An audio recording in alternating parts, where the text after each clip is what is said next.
అందరికీ కూడా చదువు చెప్పే గురువులకి అందరికీ కూడా చేతులెత్తి మొక్కాల్సిందే. మీరందరూ కూడా చాలా గొప్పవాడు. సమాజంలో నాకు తెలియదు ఎమ్మెల్యే గొప్పవాడా లేదో నాకు తెలియదు, కానీ ఒక గురువు మాత్రం చదువు చెప్పే టీచర్ గొప్పవాడని మాత్రం నాకు బాగా తెలుసు. ఎందుకంటే మా నాన్న టీచర్ కొడుకుగా పుట్టిన నాకు చదువు విలువ తెలుసు, గురువు విలువ కూడా తెలుసు. అందువల్లే వచ్చిన దగ్గర నుంచి కూడా ఎంఈఓలు వెంటబడతా ఉన్నాను, డిఓలు వెంటబడతా ఉన్నాను. స్కూల్ ఎడ్యుకేషన్ గురించి, హాస్టల్స్ గురించి, సోషల్ వెల్ఫేర్ డిపార్ట్మెంట్ వెనకాల పడతా ఉన్నాను. ఇలా నిరంతరం ఆ చదువు వెనకాల పడడానికి నా బ్యాక్గ్రౌండ్ కూడా ఒక కారణము, నాకున్నటువంటి ఇది కూడా కారణం. రెండోది, నేను రాగానే డిఓ గారు పెద్ద లిస్ట్ ఇచ్చారు, ఈ స్కూల్లో ఏం చేయాలో ఏం చేయకూడదు, రూల్స్ అండ్ రెగ్యులేషన్స్ అని పేపర్ ఇచ్చినాడు. నేను చెప్పాను, సార్ ఇవన్నీ నాకు బాగా తెలిసిన విషయాలే, నేనేదో వాళ్ళకి రూల్స్ అండ్ రెగ్యులేషన్స్ ఫాలో కావట్లేదు, ఇవి ఫాలో అవ్వండి చెప్పడానికి రాలేదండి. ఇంటరాక్షన్ ఒకటి తెలుసుకోవాలి. ఈ ఊరిలో విద్యాదానం చేస్తున్నటువంటి దాతలు ఎవరు అని తెలుసుకోవాలనుకుంటున్నాను, మొదటిది. రెండోది, వీళ్ళకు కూడా బయట నుంచి కనిపించేటప్పుడు స్కూళ్ళు పెట్టుకున్నారు, ప్రైవేట్ స్కూళ్ళు పెట్టుకున్నారంటే జనాల్ని పిప్పి చేసి డబ్బు సంపాదిస్తూ ఉన్నారనే భావన కూడా ఉంటుంది. అది నిజం కాదని నాకు కూడా తెలుసు. కొన్ని సందర్భాల్లోనే నిజం అది, అన్ని సందర్భాల్లో కూడా అది నిజం కాదు. వాళ్ళకు కూడా ఎన్నో కష్టాలు ఉన్నాయని నాకు కూడా తెలుసు. ఇప్పుడు అడ్వకేట్ల సమావేశాన్ని నేను వెళ్ళాను. అందరు అడ్వకేట్లు బాగా డబ్బు సంపాదిస్తుంటారు, ఎవరో 4 ఆఫీసులు బ్రహ్మాండంగా సంపాదిస్తాయి, మిగతా వాళ్ళందరూ కూడా కనీసం బతకడానికి కూడా ఇబ్బంది పడే పరిస్థితుల్లో ఉంటారు. అలాగే స్కూళ్ళు నడిపే వాళ్ళకు కూడా విద్యాదానం చేయడం గొప్ప, ఇది ఒక ప్యాషన్. ఇప్పుడు విద్యను వ్యాపారంగా కార్పొరేటైజ్ చేసి విద్యను వ్యాపారంగా చేయగలిగిన శక్తి సామర్థ్యాలు అందరికీ ఉండవు. కొంతమందికి అబ్బుతాయి, కొంతమందికి అబ్బవు. చాలామంది ఈ ప్రొఫెషన్లో ఉన్న వాళ్ళు నాకు తెలుసు, వాళ్ళందరూ కూడా వీడిని వ్యాపారం కంటే కూడా ఒక ప్యాషన్తో చేస్తారు. ఇది ఒక ప్రవృత్తిగా తీసుకొని దీన్ని గొప్పగా చేయాలనేది పట్టుదలలో నా స్కూలు బాగుండాలి, నా స్కూలుకు మంచి పేరు రావాలి, నా స్కూల్లో పిల్లలకు మంచి మార్కులు రావాలి, నా స్కూలు పెద్దగా చర్చలో ఉండాలనే ఒక రకమైన ప్యాషన్తో ఇవన్నీ చేస్తూ ఉంటారు. వీళ్ళకు డబ్బుల కంటే కూడా వీటి మీద ఎక్కువ ధ్యాసం ఉంటుంది. కాబట్టి మీ ప్యాషన్కు నేను నిజంగా చేతులెత్తి మొక్కాల్సిందే. ప్రజల్లో మీరు చేస్తున్నటువంటి సర్వీస్ కూడా నాకు తెలుసు. డబ్బు సంపాదించాలంటే సమాజంలో ఎన్నో విధాలుగా సంపాదించవచ్చు. మీరు స్కూల్లో పెట్టేటువంటి సమయాన్ని బయట పెడితే ఇంతకంటే ఎక్కువ డబ్బులు కూడా వస్తాయి, దాంట్లో కూడా అనుమానం ఏం లేదు. కానీ ఇక్కడికి వచ్చి మీరు ఈ విద్యాదానం మీద, విద్య మీద, పిల్లల భవిష్యత్తు మీద ఇంత సమయం గడుపుతున్నారంటే తప్పనిసరిగా మిమ్మల్ని అందరినీ చూడాలనిపించి వచ్చానే తప్ప నాకు వేరే ఉద్దేశం లేదని మీరందరూ కూడా గమనించాల్సిందిగా నేను కోరుకుంటా ఉన్నాను. రెండవ విషయానికి వస్తే, ఇక్కడ నాకు స్పష్టమైన అవగాహన ఉంది. ఆదోని నియోజకవర్గ ప్రజలు మార్పు కోసం నాకు ఓటేసినారు. ఏదో చేస్తానని ఓటేసినారు, ఏదో వాళ్ళకి కావాలని ఓటేసినారు, తప్పనిసరిగా జరుగుతుందన్న నమ్మకంతో ఓటేసినారు. కాబట్టి ఓటేస్తున్నారని నాకు ముందుగా తెలుసు. మీకు అందరికి గుర్తునే ఉండే, నేను సరదాగా చెప్తాను. ఎలక్షన్లకు నన్ను క్యాండిడేట్గా వచ్చిన తర్వాత 20 రోజుల ముందే చెప్పినాను నేను ఎమ్మెల్యే అవుతున్నానని. మీకు కాబట్టి నా వీడియో చూసుకోండి. 10 రోజుల ముందు కూడా చెప్పినా నేను ఎమ్మెల్యే అవుతున్నానని. 4 రోజుల ముందు కూడా నేను చెప్పినాను ఎమ్మెల్యే అవుతున్నానని. చెప్పినా లేదు, నా వీడియోలో ప్రచారంలో బ్రహ్మాండంగా చెప్పినాను. పోలింగ్ అయిపోయిన సాయంకాలం కూడా చెప్పినాను నేను ఎమ్మెల్యే అని. అదే ఎమ్మెల్యే హోదాలో నేను కౌంటింగ్ కాకముందు కూడా ప్రజల్లో తిరిగినాను. అదే కొనసాగిస్తా ఉన్నా ఈరోజు కూడా. జనాలు నమ్మలేదు అంతే, కానీ నాకు తెలుసు నా ఆలోచనలు, నా ఆలోచన విధానాన్ని, భారతీయ జనతా పార్టీ కార్యకర్తకు సంబంధించిన ఆలోచన విధానాన్ని ప్రజలు ఆమోదిస్తారు. ఎందుకంటే నీతి నిజాయితీతో కూడుకున్నటువంటి స్పష్టమైన క్లియర్గా ఉన్నటువంటి నా థాట్ ప్రాసెస్ని సామాన్యుడు ఒప్పుకొని నాకు ఓటేస్తాడనే నమ్మకం నాకు మొదటి రోజు నుంచి కూడా ఉంది. అదే చివరికి నిజమైంది. ఈ రకంగా ఆదోని ప్రజలకందరికీ కూడా ధన్యవాదాలు. ధన్యవాదాలు చెప్పాలి సార్. సో ఈరోజు ఆ ఆశతో ఓటేసిన ప్రజలకి నేను ఏదో రకమైన మార్పు చేసి చూపించాల్సిన అవసరం. మార్పుని ఎన్నో రంగాల్లో ఉంది. రావాల్సిన మార్పు కూడా చాలా పెద్దది. దాన్ని చూపించడం కూడా చాలా కష్టమైన పని. అయినప్పటికీ కూడా ఎక్కడో చోట మొదలు పెట్టాలి కదా. అందువల్ల నేను ఎమ్మెల్యే అయిన వెంటనే మీరు ఒక గమనించే ఉంటారు, నేను ప్రమాణ స్వీకారం చేయకముందే ఢిల్లీలో మెజారిటీ సీనియర్ కేంద్ర మంత్రులందరినీ కలిసేసాను. ప్రమాణ స్వీకారానికి పోయి ఆ ఒక్కరోజులోనే ఒక 6-7 మంది సీనియర్ రాష్ట్ర మంత్రులందరినీ కలిసేసాను. కలిసి ఈ రోజుకు ఒకటి మాత్రం మీకు గట్టిగా చెప్పగలను, ఢిల్లీలో పోయి అడగండి, విజయవాడలో పోయి అడగండి, ఎవరైనా సరే పార్థసారథి ఆదోని అని గుర్తుపెట్టేస్తారు నన్ను. వాళ్ళందరికీ కూడా నేను వస్తున్నానంటే ఈయన ఆదోని కోసం ఏదో పేపర్ పట్టుకొస్తారా ఉంటాడు అని చెప్తారు. నేను మొన్న రాష్ట్ర మంత్రుల దగ్గరికి పోయి మంత్రి ఆఫీస్లోకి వెళ్తే ఉన్నాడా మంత్రి గారు అంటే ఉన్నారంటే రా అంటారు. వచ్చి టీ కాఫీ తాగు స్వీట్ తిని అంటారు. ఒక్క నిమిషం అట్లా కూర్చోండి అని చెప్పి వాళ్ళ ముందరే కూర్చొని ఓ పేపర్ నా లెటర్ హెడ్ తీసేది. లెటర్ హెడ్ ఇంకా ప్రింట్ కూడా కాలే, గవర్నమెంట్ లెటర్ హెడ్ తీసి దాని మీద నా చేతితో రాసేది. ఇవన్నీ కూడా వాళ్ళ ముందే కూర్చొని, మంత్రుల ముందే కూర్చొని రాసేది. ఇవన్నీ కూడా రాసి వాళ్ళు ఇట్లా చూస్తుంటారు, ఏం రాస్తున్నాడు వీడు అని. వాళ్ళు అనుకుంటారు తిరుపతి దేవస్థానం రాస్తా ఉన్నాడా, ఇంకేదైనా పర్సనల్గా ఇంకే వ్యాపారం రాస్తాడు. ఇదంతా రాసిన తర్వాత ఏమి రాస్తున్నావయ్యా అంటే నిమిషం ఆగవయ్యా బాబు రాస్తున్నాను అని చెప్పి రాసిన తర్వాత తీసుకెళ్ళి వాళ్ళ చేతికి ఇచ్చేది. వాళ్ళు చూసి ఆశ్చర్యపోతారండి, ఏందబ్బా ఇంకా నిన్నే కదా అయింది, ఈరోజే వచ్చేస్తే ఎట్లా నువ్వు మా దగ్గరికి అని చెప్పేవాడు. మీరు మెజారిటీ చూసుంటారు సోషల్ మీడియాలో. నేను రాసినటువంటి అర్జీలన్నీ కూడా నా స్వహస్తాలతో అప్పటికప్పుడు రాసినవే తప్ప ఏది ప్రింటెడ్ కాదు అవన్నీ కూడా. సో ఏది కూడా ముందుగా ప్లాన్ చేసుకున్నాను. ఏ మినిస్టర్ ఉంటే, ఏ మినిస్టర్ లేకపోతే అక్కడ సెక్రటరీ ఐఏఎస్ ఆఫీసర్ ఉంటాడు, ఆయన్ని పట్టుకొని వీలైనంత వరకు కూడా వాళ్ళకి ఇన్ఫర్మేషన్ ఫీడ్ చేశాను. ఒక్కటి మాత్రం నిజం, 175 నియోజకవర్గాల్లో ఆదోని నుంచి మొట్టమొదటి ఎమ్మెల్యేగా అందరికీ ఇన్ఫర్మేషన్ పాస్ ఆన్ చేశారు మాత్రం గట్టిగా చెప్తాను. సో ఈ సమాచారాన్ని ఇచ్చినాం. తర్వాత రేపు ఎల్లుండి ఇప్పుడు ఓటాన్ అకౌంట్ బడ్జెట్ వస్తాం. బడ్జెట్ సమావేశాలు అయిన తర్వాత అలాట్మెంట్ ఉంటుంది. అలాట్మెంట్ అయినప్పుడు తప్పనిసరిగా మొన్నే ఆర్డీఓ ఆఫీస్లో అన్ని శాఖలకు సంబంధించినటువంటి అధికారుల్ని కూర్చొని చెప్పినాను, అయ్యా మీరందరూ ఇప్పుడే మొదలుపెట్టి రాత్రి పగలు ఫైళ్ళు తయారు చేయండి, ఏ విషయాలను అన్ని రెడీ చేయండి, రేపు బడ్జెట్ అయిపోయిన తర్వాత అలాట్ చేస్తాము అని డోర్ తెరిస్తే ఫైళ్ళని సంఖ్యలో పెట్టుకుని నేను ఫస్ట్ ఎమ్మెల్యేగా అన్ని ఆఫీసుల్లో ఉంటాను, ఏదో రకంగా కన్విన్స్ చేసుకుంటాను అని చెప్పాను. సో ఈ రకంగా నా పనిలో నేను మార్పు తెచ్చాను అని మాత్రం గట్టిగా చెప్తాను. ఆదోని ఎమ్మెల్యేగా నాకు ఇచ్చిన 5 సంవత్సరాల ఉద్యోగం మొదలుపెట్టాను. తప్పనిసరిగా నా పనిలో నేను డెడికేటెడ్గా మీరెంత కష్టపడి పని చేస్తున్నారో నేను కూడా అంతే కష్టపడి పని చేస్తానని మీ అందరికీ హామీ ఇస్తా ఉన్నాను. ఇక ఎందుకు విద్య మీదనే అంత ఫోకస్ పెట్టినావు? 3 సార్లు రివ్యూ చేశాను. ఇది 3వసారి కూర్చొని మాట్లాడుతూ ఉన్నా. నిన్నలాగా మొన్ననే ప్రభుత్వ స్కూళ్లకు సంబంధించిన టీచర్లు, హెడ్ మాస్టర్లు వస్తే వాళ్ళతో మాట్లాడినాను. అన్న చెప్తా ఉన్నాడు, ప్రభుత్వ పాఠశాలలు ప్రైవేటు పాఠశాలలు రెండు కళ్ళు అని చెప్తా ఉన్నాడు అన్న. కరెక్టే. ఇక్కడ చూస్తే ఆ కన్ను కంటే ఈ కన్ను పెద్దగా ఉంది.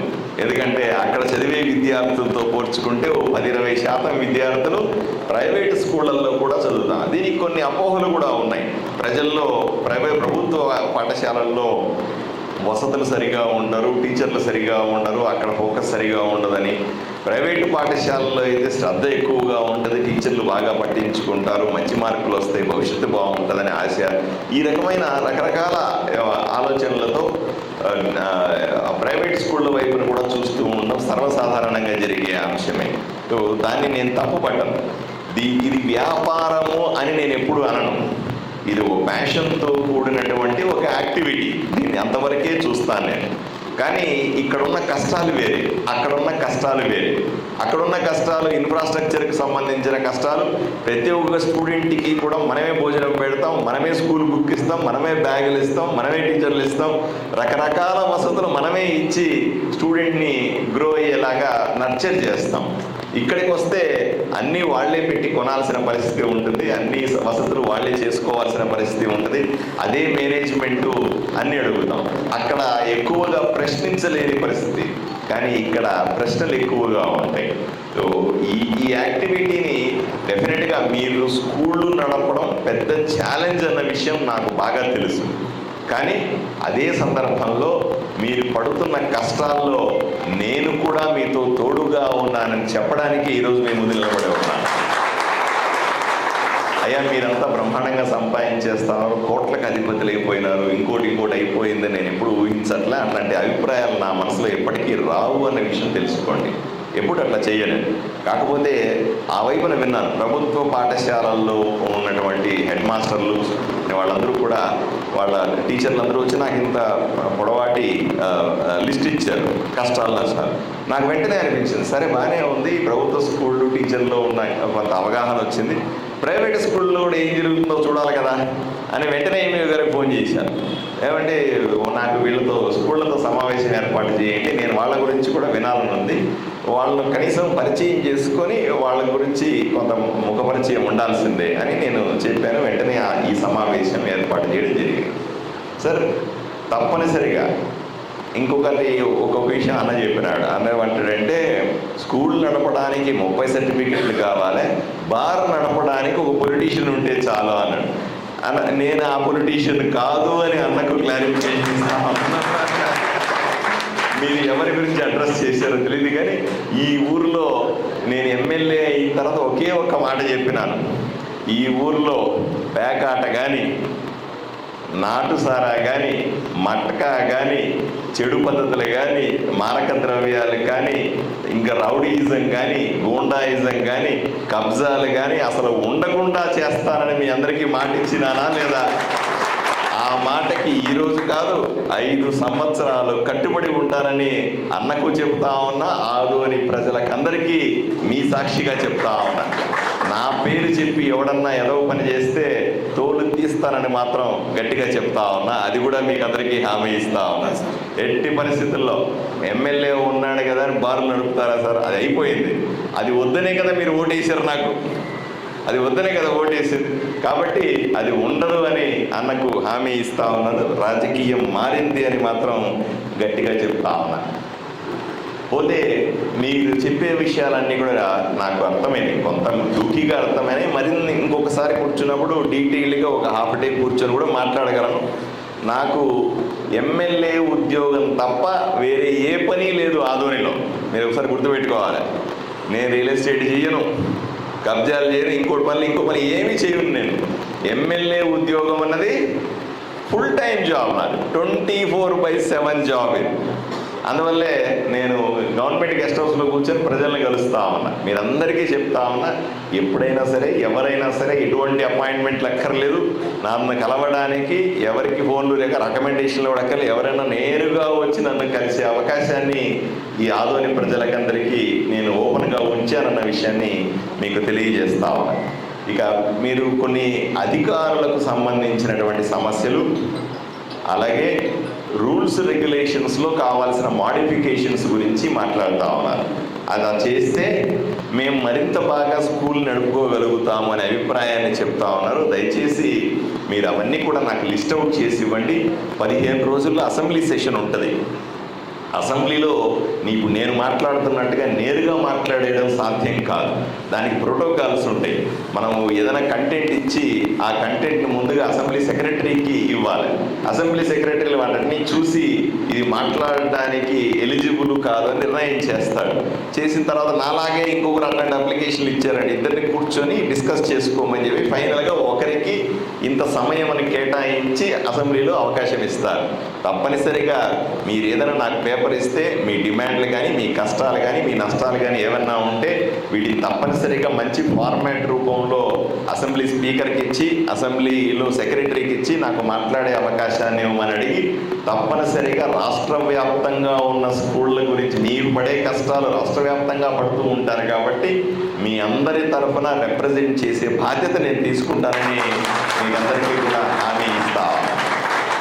రెండవది, మీ వైపు నుంచి నేను మళ్ళీ నేను ఇంకోటి చెప్పేది ఏంటంటే, ఎట్టి పరిస్థితుల్లో కూడా ఏ స్కూల్ కరస్పాండెంట్ కానీ ఏ స్కూల్ కూడాను రాజకీయ ఒత్తిళ్లు లేకుండా చేస్తానని మీ అందరికీ హామీ ఇస్తాను. దేన్ని అడ్డం పెట్టుకొని రాజకీయ నాయకుడికి భయపడాల్సిన అవసరం లేదు అని మీకు అందరికీ చెప్తా. మీరు రెండో విషయాన్ని కూడా చెప్పారు, రాజకీయ ఒత్తిళ్లు ఒకవైపున, రెండో వైపున మీడియా ఒత్తిళ్లు ఒకవైపున, స్టూడెంట్ ఆర్గనైజేషన్ ఒత్తిళ్లు ఇంకొక వైపున, అధికారులకు సంబంధించిన ఒత్తిళ్లు ఇంకో వైపున. అందరూ ఇడే ఉన్నాం. ఆదోని ప్రథమ పౌరుడైనటువంటి ఎమ్మెల్యే, అతిపెద్ద రాజకీయ నాయకుడు ఆదోనిలో ఇక్కడే ఉన్నాడు. మీడియా మిత్రులందరూ కూడా అందరూ కూడా ఇక్కడే ఉన్నారు. అధికారులందరూ కూడా ఇక్కడే ఉన్నారు. మీరు కూడా ఇక్కడే ఉన్నారు. అయ్యా, తప్పనిసరిగా అందరి మాటగా, మీడియా మిత్రుల మాటగా, నా మాటగా, అదేవిధంగా అధికారుల మాటగా మీకు చెప్తా ఉన్నాం, ఎట్టి పరిస్థితుల్లో కూడా మిమ్మల్ని వేధించమని, ఎట్టి పరిస్థితుల్లో మిమ్మల్ని ఇబ్బంది పెట్టము అని మా అందరి మాటగా మీకు చెప్తాం. ఎందుకు ఈ మాట చెప్పాల్సి వస్తూ ఉంది? ఏమండి, మీడియా వాళ్ళని అడిగి చెప్పినారా అని మీరు అడగద్దు. నేను తప్పనిసరిగా మీడియా మిత్రులు రిక్వెస్ట్ చేసుకోగలను. అలాగే అధికారులను అడిగి చెప్పినారా అంటే అధికారులు నేను కన్విన్స్ చేసుకోగలుగుతాను. ఎందుకంటే ఇక్కడ స్కూళ్ళు బాగుపడాలి, ఇక్కడ స్కూళ్ళు అభివృద్ధి చెందాలి, ఇక్కడ స్కూళ్ళు పెట్టినటువంటి వాళ్ళు బాగుండాలి. ఎందుకంటే నాకు స్వార్థం కూడా ఉంది, ఆదోని అభివృద్ధి చెందాలి, అదే కదా కావాల్సింది. ఎవడన్నా సరే పక్కన నియోజకవర్గాల్లో చూస్తే కొంతకాలం తర్వాత మీరందరూ బాగున్నారు, బ్రహ్మాండమైన స్కూల్స్ వచ్చినాయి అనుకోండి, అరే ఆదోనికి పోతే మంచి స్కూళ్ళు ఉంటాయిరా అని చెప్పాలి ఎవడన్నా. అది నా లక్ష్యం. ఆదోనికి పోతే మంచి టీచర్లు ఉంటారా?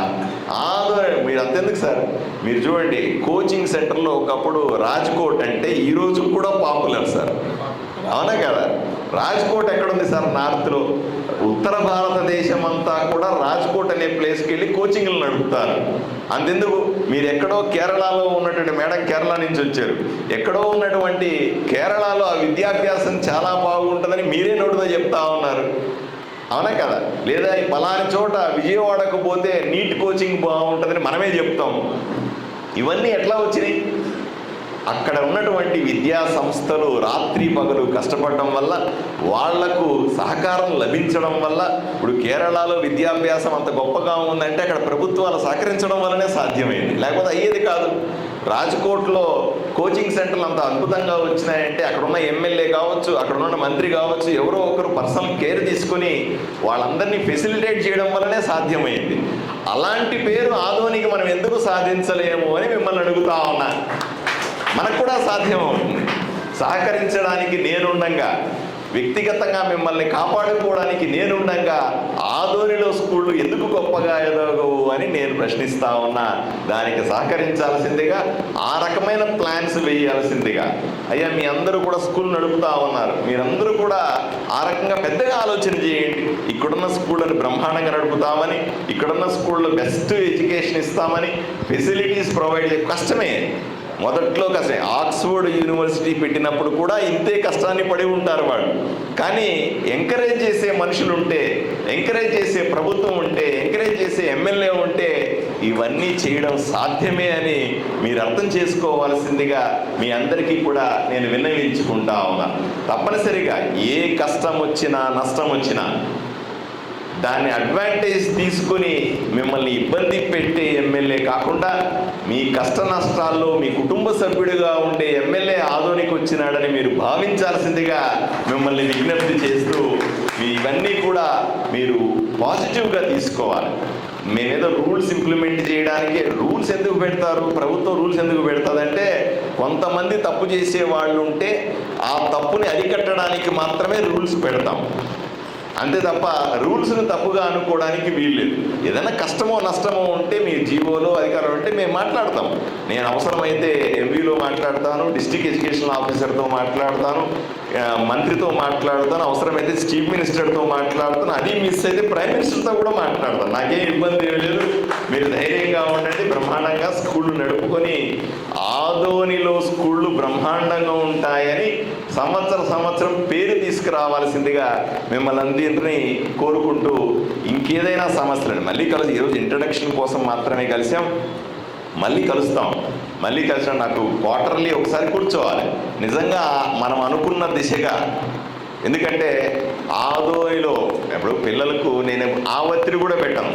పిల్లల మీద ఒత్తిడి పెట్టమని నేను కూడా నేను చెప్పను. కానీ ఆదోని నేను మొన్న స్కూల్కి వెళ్ళాను, గవర్నమెంట్ స్కూల్కి వెళ్ళానండి, మున్సిపల్ స్కూల్కి వెళ్తే 900 మంది పిల్లలు ఉన్నారు, 4 టీచర్లు ఉన్నారు, 3 పిల్లలకి 550 మించిన మార్కులు వచ్చినాయి. చూడండి సార్, ఆశ్చర్యం. లేబర్ కాలనీలో అసలు నాకు నిజం వెంటనే నా కోసం వాడు పెట్టినటువంటి కొత్త శాలువా తీసి ఆ హెడ్ మాస్టర్ని కప్పాలనిపించి పిలిచి ఆయనకి నేను శాలువా కప్పి దండేశాను. భాస్కర్ నాయుడు అనే ఒక టీచర్, ఒక హెడ్ మాస్టర్, రమేష్ నాయుడు అనే హెడ్ మాస్టర్ గారు.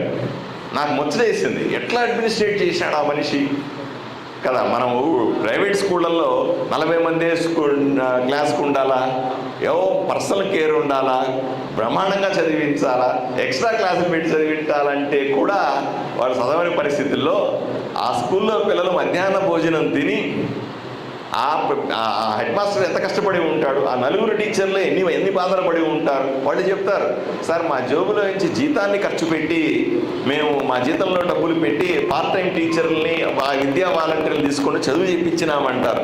అట్లాంటి గొప్పవాళ్ళు ఉన్నటువంటి ఈ ఆదోనిలో మీరు మరిన్ని అద్భుతాలు చేయడానికి అవకాశం ఉంది అని మీ ముందు ప్రతిపాదన పెడతా ఉన్నాను. ఈ జిల్లాలో జిల్లాలో కానీ రాష్ట్రంలో టార్గెట్ పెట్టుకోండి. ఈసారి పాస్ అవ్వడం వీలవడం నాకు ముఖ్యం కాదు, బెస్ట్ స్టూడెంట్స్ని మనం ప్రొడ్యూస్ చేసే విధంగా. అన్న చెప్తాడు, కొట్టకూడదు తిట్టకూడదు అంటాడు. మా నాన్న నన్ను రోజు కొట్టేవాడు, అందువల్ల చదువుకొని ఎంత దూరం వచ్చేదేమో అని అనుకుంటాను నేను. ఈరోజు నేను కొట్టమని తిట్టమని అనట్లేదు, బట్ పిల్లల్ని కంట్రోల్లో పెట్టాల్సిన బాధ్యత తప్పనిసరిగా మన అందరి మీద ఉంటుంది. ఎవరి కోసం పెడతాం? వాళ్ళ కోసమే కదా, వాళ్ళ క్రమశిక్షణ తీసుకురావడానికే కదా పెడతాం. సో అటువంటి సమస్యలు ఏమీ రావు. ఏదన్నా ఉంటే డెఫినెట్గా ప్రభుత్వం నుంచి లేదా అసోసియేషన్ నుంచి మీడియా నుంచి ఏదైనా సమస్యలు ఉంటే తప్పనిసరి నా దృష్టికి తీసుకురండి. తప్పనిసరిగా నేను మీడియా మిత్రులకు కూడా చెప్తా ఉన్నాను, తొందరపడి ప్రైవేట్ స్కూల్స్ మీద ప్రైవేట్ వాటి మీద వాళ్ళ ఇబ్బందులు వాళ్ళకు ఉంటాయి. జెన్యూనిటీ తెలుసుకోకుండా, క్రాస్ చెక్ చేసుకోకుండా ఎట్టి పరిస్థితుల్లోనూ వాళ్ళ మీద వెంటనే వార్తలు రాయొద్దని, వెంటనే వార్తలు ప్రసారం చేయొద్దని మిమ్మల్ని అందరినీ కూడా రిక్వెస్ట్ చేస్తాం. అదే సందర్భంలో మీడియా మిత్రుల నుంచి కూడా ఒక రిక్వెస్ట్ ఉంది, సార్ స్కూళ్ళల్లో మాకు 50% రాయితీ ఇవ్వమని వాళ్ళందరూ కూడా నాకు ఇంతకుముందు ప్రపోజ్ చేసి ఉన్నారు. ఒకే స్కూల్లో అందరూ అడిగితే వీళ్ళంతా 50 మంది 70 మంది ఉంటారేమో, అంతే కదా. 70 అంటే 70 అడ్మిషన్లు ఉంటాయో 100 అడ్మిషన్లు ఉంటాయి. ఒకే స్కూల్లో 100 అడ్మిషన్లు అయితే ఇబ్బంది, కానీ మీరందరూ కూడా అసోసియేషన్ సబ్డివైడ్ చేసుకొని ఒక్కొక్క కాలేజీలో ఒక్కొక్క సీట్, ఒక్కొక్క స్కూల్లో ఒక్కొక్క సీటు 50% డిస్కౌంట్ ఇస్తే అది పెద్ద భారం కాకుండా కూడా ఉంటుందని నేను పత్రికా విలేకరు వైపు నుంచి నేను మిమ్మల్ని రిక్వెస్ట్ చేస్తా ఉన్నాను, మీ అందరినీ కూడా రిక్వెస్ట్ చేస్తా ఉన్నాను. మీరు కూడా దయచేసి యాక్సెప్ట్ చేస్తున్నారు కాబట్టి మీడియా తరఫున మీడియా మిత్రుల వైపు నుంచి మీకు ధన్యవాదాలు తెలుపుతా ఉన్నా. ఇంకెవరైనా సాయం చేస్తే కూడా మీడియా మిత్రులకు సాయం చేయాల్సిందిగా నేను విజ్ఞప్తి చేస్తా ఉన్నాను. అలాగే ఎప్పుడన్నా అవసరం ఉన్నప్పుడు కష్టం వచ్చినా నష్టం వచ్చినా మేమందరం ఉంటాం, ఏం భయపడకండి, ఎవరు భయపడద్దు, ఇబ్బంది పడద్దు. నేను యాక్సెసిబుల్ ఎమ్మెల్యే కాబట్టి ఆ ఇబ్బంది కూడా మీకు ఏమీ లేదు. కాబట్టి మీరందరూ కూడా బాగుండాలని, మీరు మీ కుటుంబాలు మీ స్కూళ్ళు అందరూ బాగుండాలని మనస్ఫూర్తిగా కోరుకుంటూ నాకు మిమ్మల్ని కలిసే అవకాశం ఇచ్చినందుకు మరొకసారి ధన్యవాదాలు తెలుపుకుంటూ సెలవు తీసుకుంటాను. నమస్కారం.